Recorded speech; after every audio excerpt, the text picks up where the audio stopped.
Greetings and salutations, everyone. I hope everyone is doing well. Today I have an amazing and emotional subscriber interview. Before we jump into it, a couple links. As you know, I rely on Patreon, PayPal, and the merch to help the channel to continue to grow and go. Links to Patreon and PayPal are in the description below, merch displayed directly under the video. Also, Dogman Frightening Encounters, Volume 1 through 3, the audiobook versions. They all were written and researched by Tom Lyons, narrated and produced by me, Jeff Nadolny. Those audiobooks are available on Audible, Amazon, and iTunes, links to which are also in the description as well. And finally, last but definitely not least, if you'd really like to help support this channel to continue to grow and go, simply subscribe. It doesn't cost you a cent. Click that like button. It takes half a second. If you don't want to miss out on any of the informative uploads I put out daily, click that bell icon. And folks, please leave a comment. Why? Well, because all these things, they really do help this channel to continue to grow and go. And they definitely do matter. Now, everyone, I have taken far too much of your time. Let's get on with today's upload, shall we?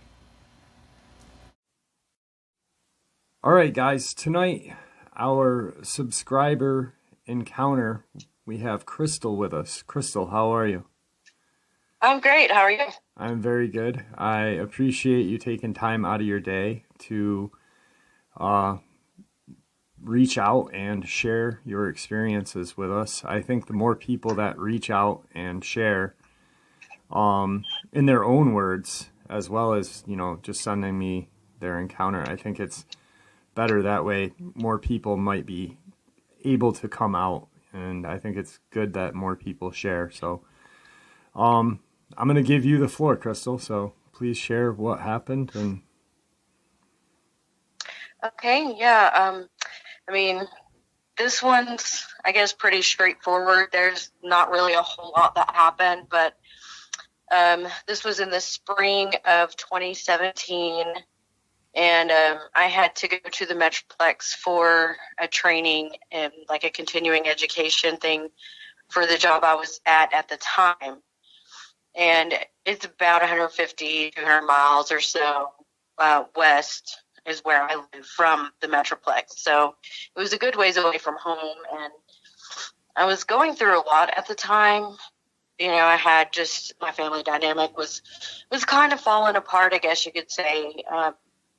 I had a son that had a very long 10-year battle with addiction. And he was actually in a mental health facility at the time that I was traveling along, trying to get to this conference.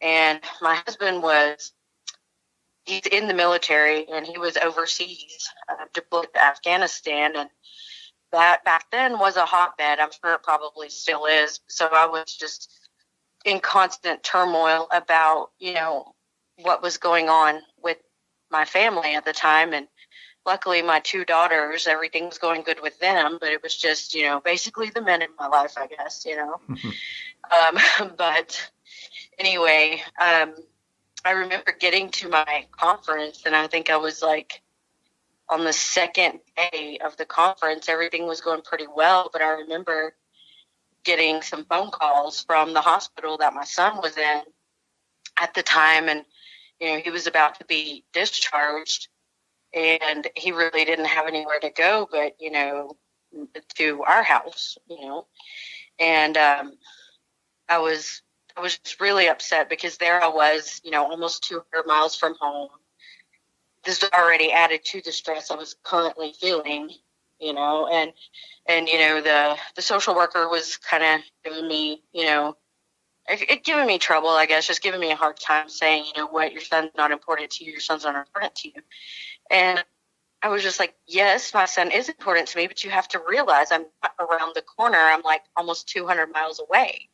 So, I had all that going through my mind and trying to figure out, what am I going to do with all of this? I don't even know what to do with this, trying to help my son. And by this time, we were reaching the 10-year mark of me dealing with stuff like this and it disrupting my life. And not to take away from, he was my son. I needed to help him, but it was just, it took so much out of, I still had 2 other kids. I had a job. I have a household, also have pets at home. I mean, I had, so much. And he was at the time almost 22 years old. And I was just kind of like, enough is enough. I just have too much.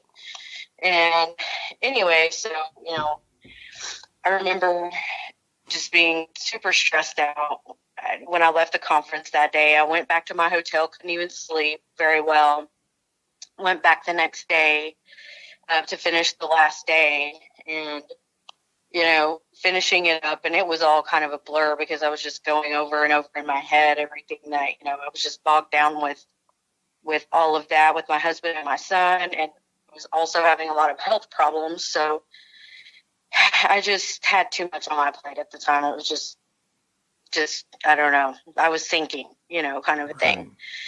And so anyway, finished up that last day. And I mean, I literally just threw all my luggage into my car, and I was driving down I-35. And at some point I was supposed to merge on to I-20 West to get back home. And well, that didn't happen because I was just trying to go through, just going through everything. Okay, what am I going to do about my son? I hope nothing crazy's happened in Afghanistan today. Don't forget to pick up the dogs, kind of a thing.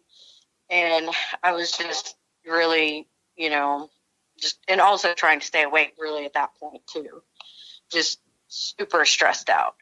So of course, as luck would have it, I mean, I missed my exit, and I was not happy about that. And that's when it happened.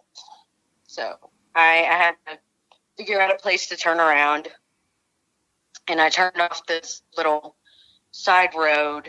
I was looking for the little bridge that you can cross over and then get back to the other side of the freeway, so I could get back on my correct path. Right. Well, I don't know how it is anywhere else because it's been a long time since I've traveled, especially now with everything going on in the world. But out here in Texas, there'll be just these little, just kind of like fields, and then there'll be like these little side roads near the access roads, and there'll just be a house here and there, here and there.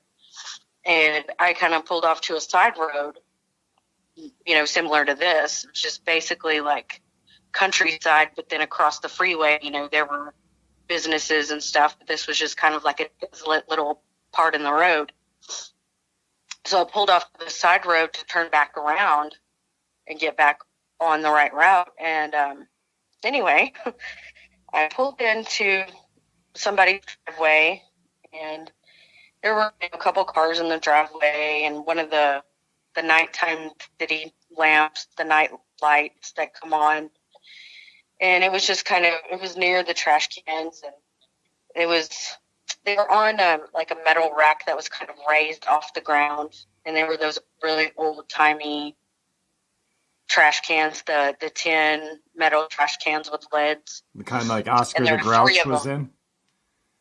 I'm sorry? The kind that, not the kind that we have now, the big plastic ones, but the small metal, kind of the Oscar the Grouch trash cans. Yes, okay. Yes, exactly, the Oscar type ones, And anyway, I was standing behind those. I guess I caught him trying to get a snack or something.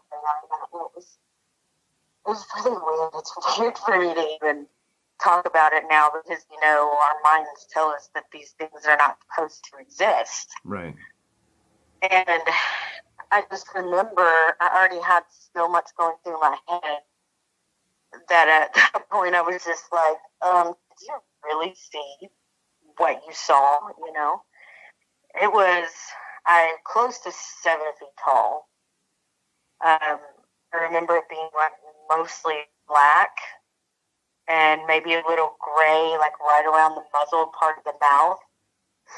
And its eyes had shown really bright golden amber kind kind of. And I was just like,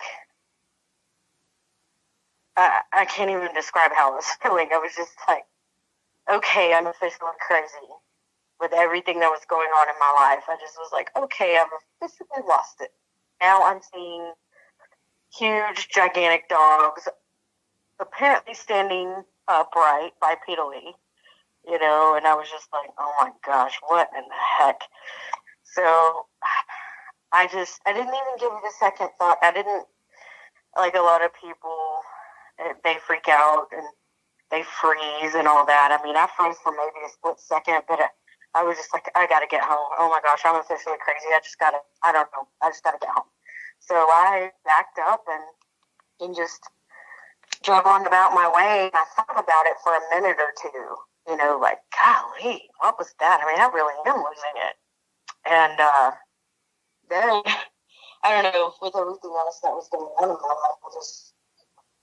that just took over, and I totally forgot about it until, you know, I was listening to your channel all the time, and it brought back that memory. I was like, oh my gosh, I was like, you know, I saw something like that, you know, and I had suppressed it, I guess, for many reasons, you know, because it's not something you want to think about.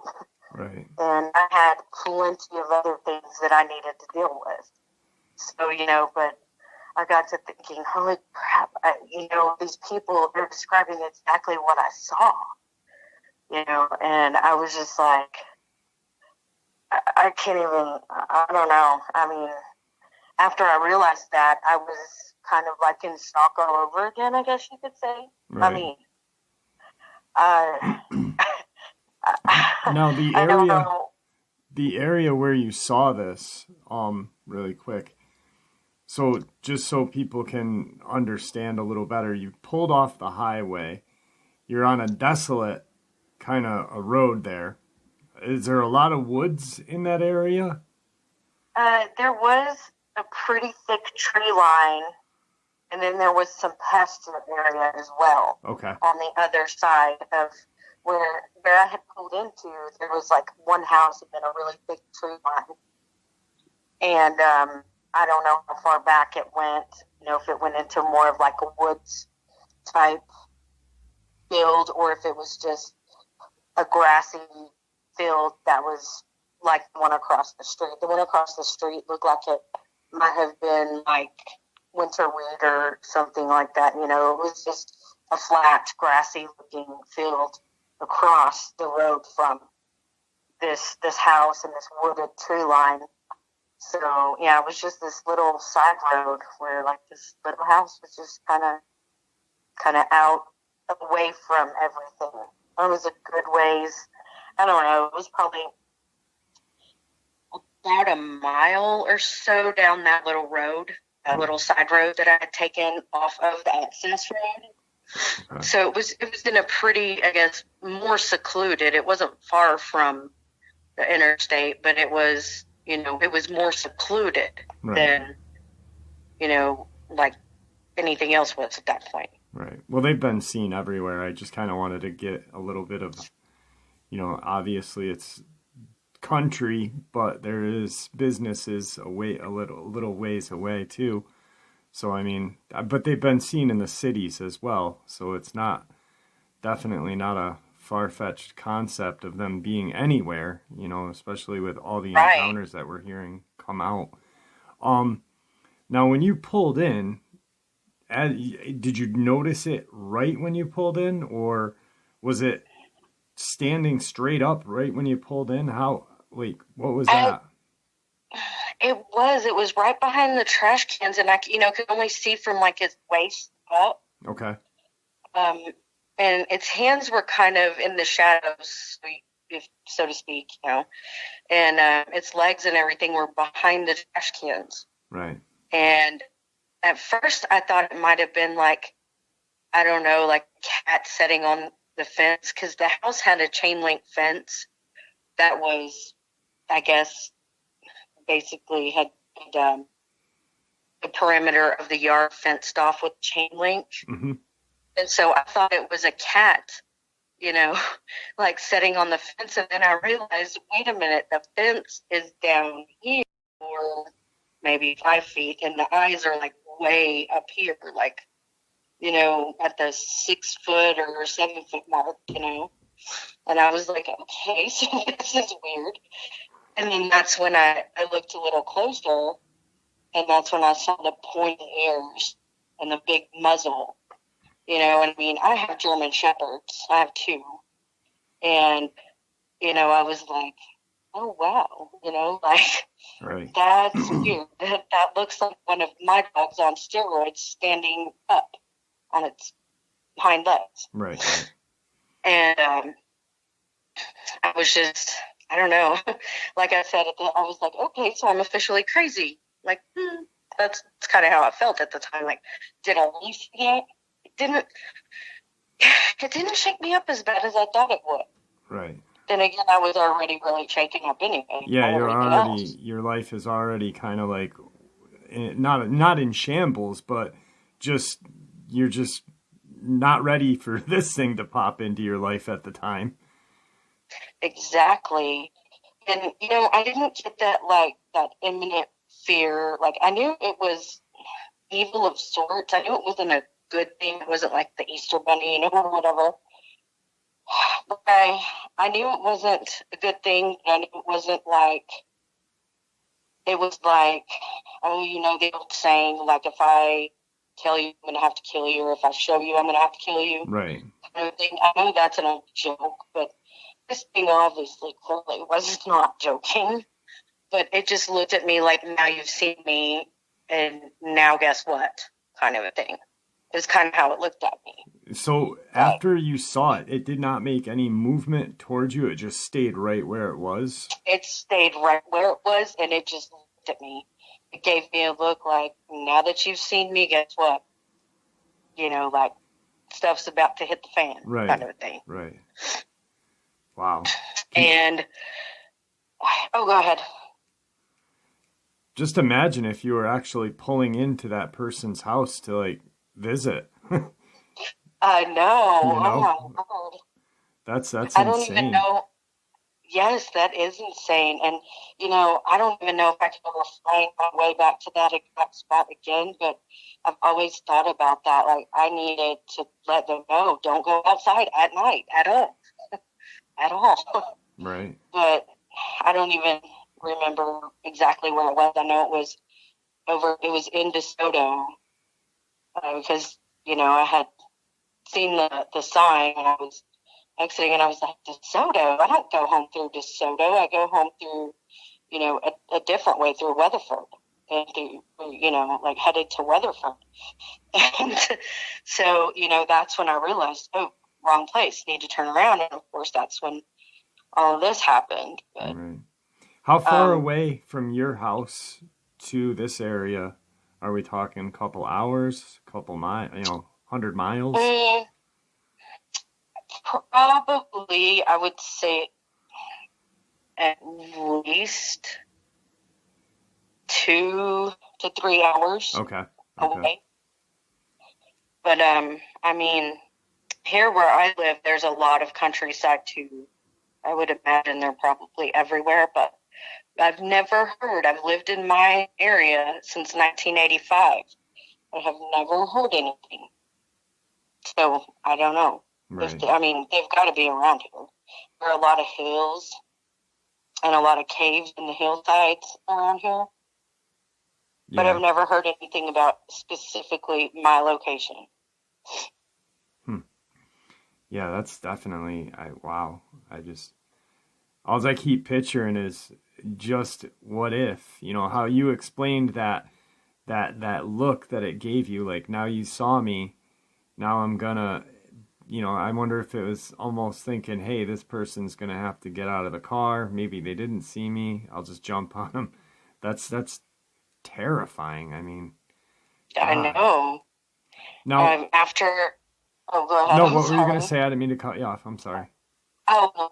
I was just, after I've heard some of these other encounters, I was just like, I'm really, really glad I did not need to get out of the car for anything, because that would have been bad. Right. Now the eye shine, was there an eye shine? Was there a color? Yes, it was kind of like a yellowish amber, Okay. like a real like yellow, very bright, almost like a cat's eyes in a way, like the Mm-hmm. real yellow that they give off, but way bigger. I mean, way bigger than a cat's eye. Right. That was another thing when I was like thinking, oh, maybe it's a cat sitting on the fence. Because I've had cats that like to do that before, but I was like, no, that's way too high away from the fence line and way too big for cat eyes. Hmm. Yeah. So, but it it was pretty crazy. I could see that it had human type shoulders and arms, but I just, like I said, the hands were kind of down into the shadows. But I could just tell that it was canine of some type. Right. Definitely not normal kinds. Right. Absolutely. Yeah. Wow. That is, I just, now, final thing quick before, now when it did look at you and you got that feeling, um, did it kind of like move its mouth? Were you able to see any teeth? Or, like a lot of people say it smiled at me kind of maliciously. Like German You know, Shepherds are notorious for smiling. I've had a German Shepherd when I was younger and she loved to smile. So I'm wondering if like it did that a little bit or. it did. It opened its mouth a little bit. I'm trying to envision it now. It was more like a very, very small grimace. It wasn't like an outright, it wasn't a very wide smile, but it was just a small grimace where I could just barely see the canine starting to protrude, but it wasn't that malicious. Like when my dog is upset, she'll lift her top lips and bare the canines. Right. And it wasn't like that, but it was just like, well, now you've seen me. Yeah. And guess what? Kind of a thing. And so I didn't, like I said, I didn't even know what to make of it at first. I was like, well, I've lost it. That's it. I'm checking myself into, the hospital when I get home. But I mean, that's how I felt. But. Yeah, absolutely. So then you pull out, you're driving, you thinking you lost it. You subconsciously stuff this feeling or the sighting. About how long in months, years was it before you kind of realized that, hey, holy cow, I had this experience. Wow. I had actually put it out of my mind up until probably like, I don't know, like September-ish of this year. Okay. That I shoved it that far back, but I had a lot going on. I mean, not long after that, I was in a car accident. And then a few months after that, unfortunately, my son lost his battle with addiction. Yeah. And that consumed me for quite a long time. Yeah, absolutely. I'm sorry for your loss as well. Thank you. It's been a tough road, but God is good. And I, just do the best I can. Some days are not so great, but most days are good. They're better. I'm no longer worried about my son. I know where he is. Yeah. I know he's in good hands. Yep. And so, my husband thankfully is not deployed overseas, so I don't have that, and so, things have gotten better, but for a little while they got really tough, and I just completely forgot about that until, I was listening to your channel and, I was like, oh my gosh, this sounds so much like the thing that I saw. Yeah. I was like, I just put it in the back of my mind. It was like, okay, so you're crazy. Okay, so life goes on. I don't know. I mean, that's what happened. It's not all that spectacular or anything, but I mean, it did happen. Yeah. I mean, like I always say, any encounter is an encounter, and people say, hey, it's not that big, it's not. Well, it is, because our brain and society as a whole, since we were children, tell us monsters aren't real. And then, like, your sighting was probably less than 2 minutes, if that. But it was enough for you to have a change in reality of what you thought. Well, monsters are certainly real because I saw one, and it's crazy. It is crazy. And I don't hate when people say that. I kind of frown upon it, because it's all encounters have some significance.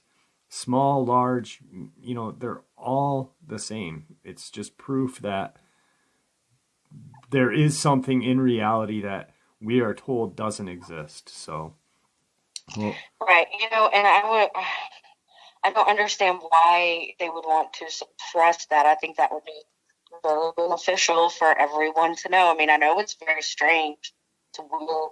It's, just completely out of this world, but it just doesn't make sense that they would suppress that.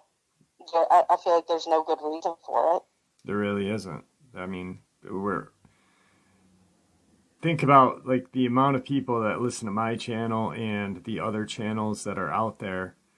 There's not mass hysteria. I mean, if you add all of the subscribers together and, count the double ups and stuff like that, but, like, there's got to be at least almost 1 million people that, hear these stories. It's not mass hysteria. They should just let us know. It's like the UFO alien cover-up. They keep that hidden because they're afraid of mass hysteria and people panicking in the streets. Well, you're going to have less panic when people know what's going on. So, exactly. I agree. Well, it was wonderful having you on tonight.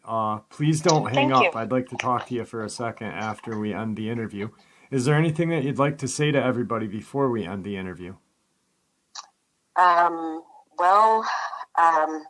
One thing I do want to say is, if you have anyone in your house that is struggling with addiction or mental health issues, I just want to ask you to never give up.